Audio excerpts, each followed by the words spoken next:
Ďalší prístroj, ktorý používame pri predoperačnom vyšetrení, je prístroj, ktorý sa volá Verion alebo Image Vision Planner. Po slovensky je to taká navigácia, ktorou hlavnou úlohou je zobraziť predoperačný stav oka.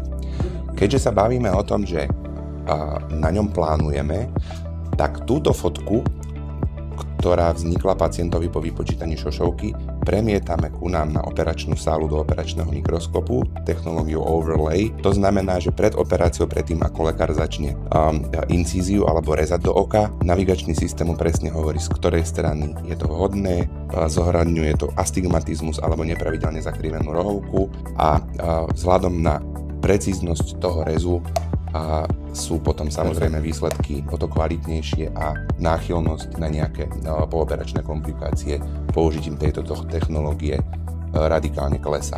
Endoteliálny biomikroskop, alebo teda endotel pretože endotel je vnútorná vrstva rohovky, laicky povedané nám hovorí, či rohovka pacienta tú operáciu sivého zákalu zvládne alebo nezvládne.